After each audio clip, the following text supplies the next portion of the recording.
Victor James Osimhen the best striker in the world? Yes, I would say so. I would say he is the best striker in the world. Of course, there are strikers like Harry Kane doing their bit, and Haaland doing his bit.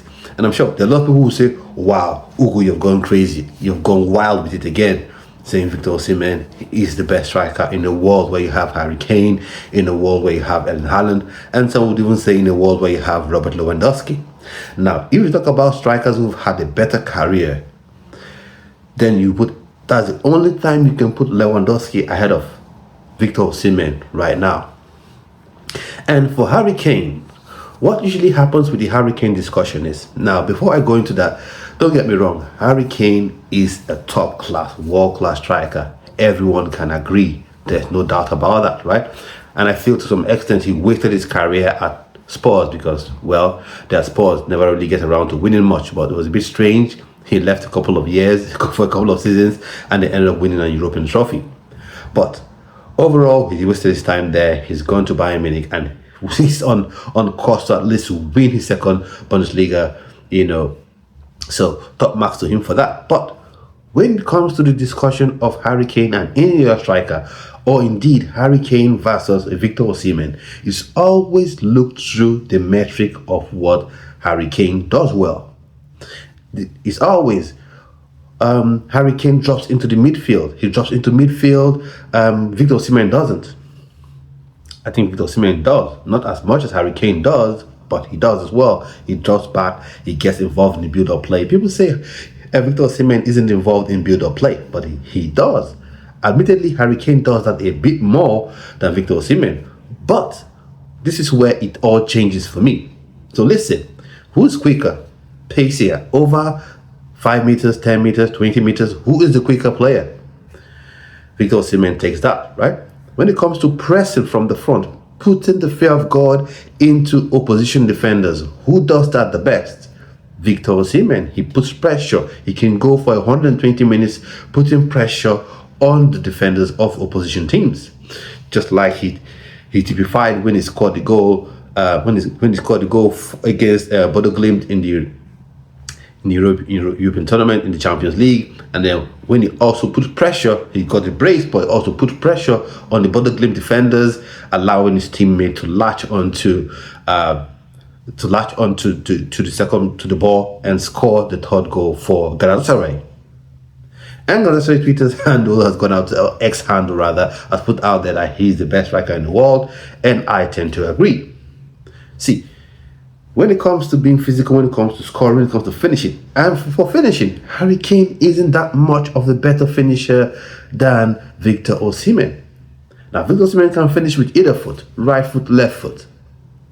When it comes to heading the ball, no one wants to bring that into the discussion. Like, strikers are not meant to score goals with their head. When you're comparing a Harry Kane with the Victor Osimhen, who would you rather have in your team? And even the link-up play thing, people underrate Victor Osimhen's ability to link up play. He creates assists, for his teammates. In the AFCON semi-final, he created an assist for Ademola Lookman, who dutifully converted and scored that goal. So the thing with Victor Osimhen is, when he's not scoring, what is he doing? He's making life difficult for the opposition, creating opportunities for his teammates to score. So for me, Victor Osimhen is better than Harry Kane. Of course, if I can get a Victor Osimhen, I will get a Harry Kane in my team. But Victor Osimhen for me is better than Harry Kane. Now, Erling Haaland. We'll talk about Erling Haaland, right? Erling Haaland is good, phenomenal, very good striker, world-class striker, right? He can score goals, of course, headers, powerful runner. But I think anything he does, Victor Osimhen can match him. Is he finishing 1v1? He can do it. If it's headers, if it's putting pressure on defenders, Victor Osimhen can do it and more than match it, right?